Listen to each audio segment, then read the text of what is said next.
did you have 20 one-night stands? All right, let's do it. All right, Sara Beth, as you're about to release your first single, I wanted to ask you 21 questions about your first single, 21 Night Stands. And to begin, please let us know, did you have 20 one-night stands? No! I'm so glad you asked that, though, because I really want to clear that up. This is not a confessional. It's not about me. I didn't have 21 night stands. So who did? What's the inspiration? Someone that I knew. And, like, so how did we get to that number was, like, I wanted a number that was kind of nice, like a nice, clean ballpark number that wasn't too big, but it wasn't, like, super small either. You know, kind of, like, enough to get a little bit of shock value going to kind of, like, be like, oh, okay, that's kind of a significant amount, you know, kind of tells a story. And what's your relationship with the song, even though the experience is not your own? It was just someone I cared about a lot, and the whole thing actually started because there was, like, a conversation that I had with this person that I was involved with, and they said to me, like, oh, I would give all of that up for you. And they sort of talked about it like it was kind of sad, and I was like, that's not a sad thing, you know, like, I think it's beautiful. I thought the transformation was so beautiful that I wanted to, you know, it inspired a whole song to me, the idea that you can go from being, you know, like this person who has 21 night stands to someone who's willing to give all of that up for one woman. I just thought that was so beautiful, you know. So if you could see them now, what would you say? But I wish them well. That's sweet. Thanks.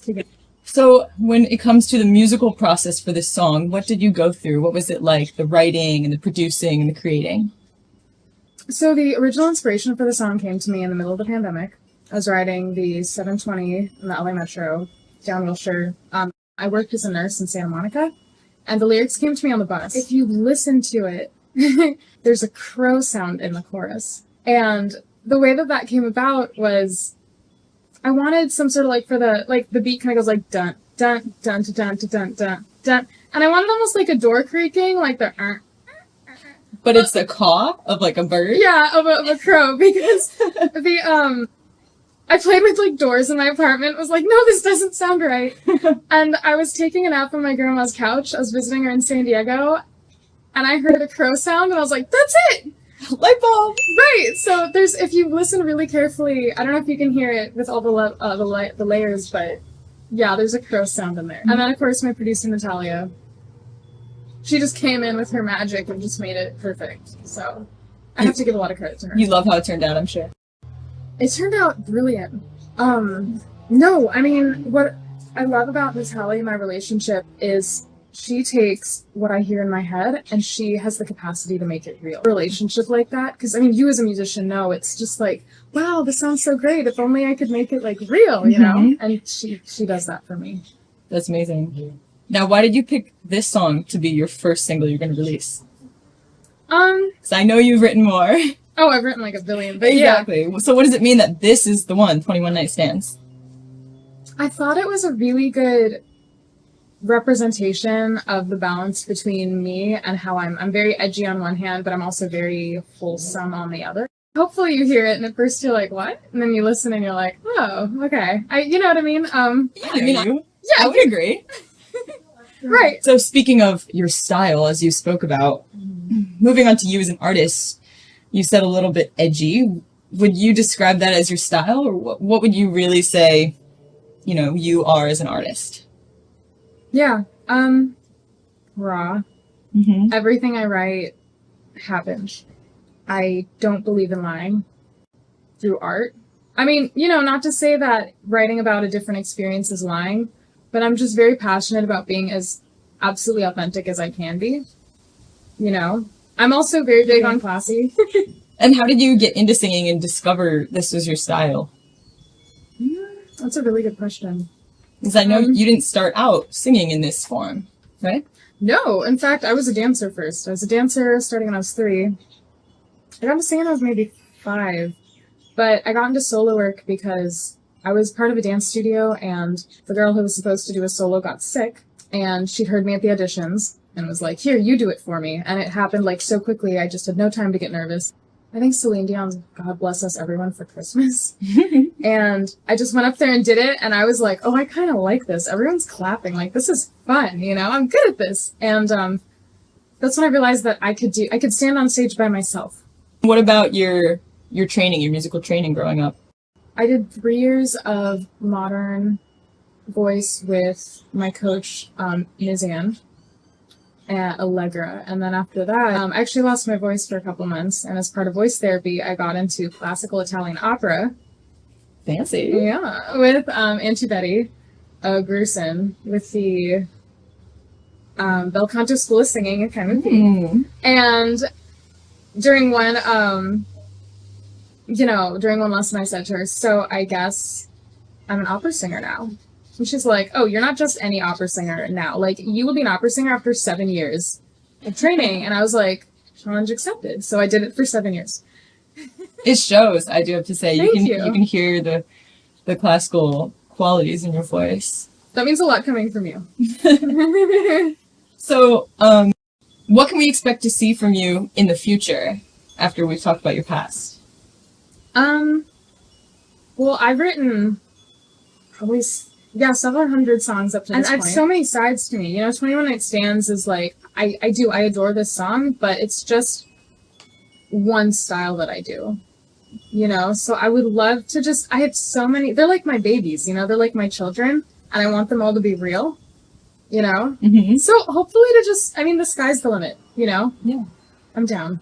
Yeah. Let's do this. And when you're not working on your music, what are you doing? I feel like I'm so obsessed with it. What do I do when I'm not doing music? I know what you mean, yeah. Right. But I'm sure you have other hobbies and other things you enjoy. I do. I read the news a lot.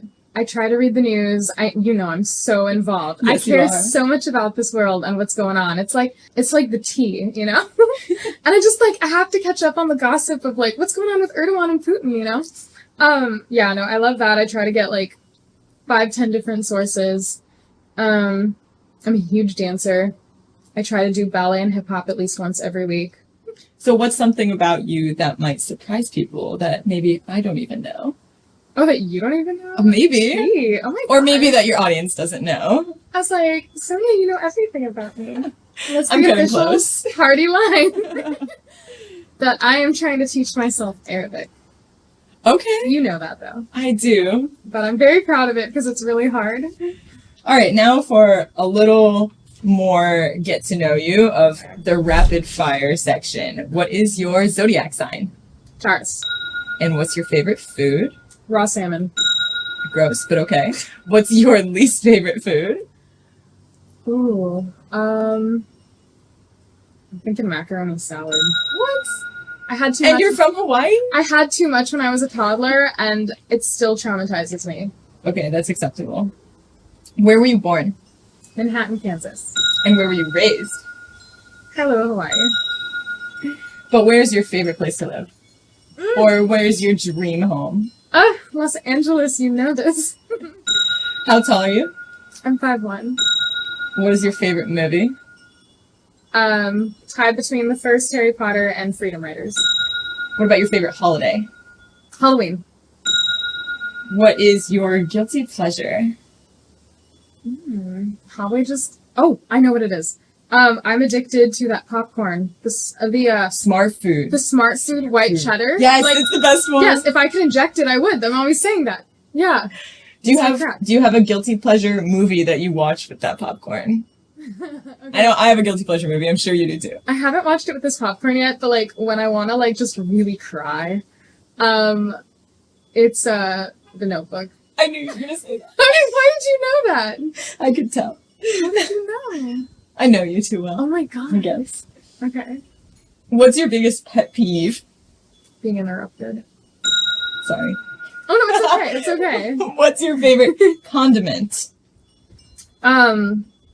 If I could, I would put on like every single vegetable or meat, soy sauce and sesame oil. That's my favorite.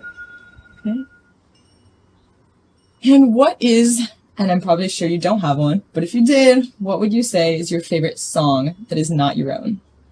Oh, it's easy. It's Complicated by Avril Lavigne. Yep. I love it. Well, that was a couple more than 21 because I had to add in a few, but that was 21 questions about Sara Beth and her new single, 21 Night Stands. So excited for the release. Oh, thank you so much, Sonia. Thank you.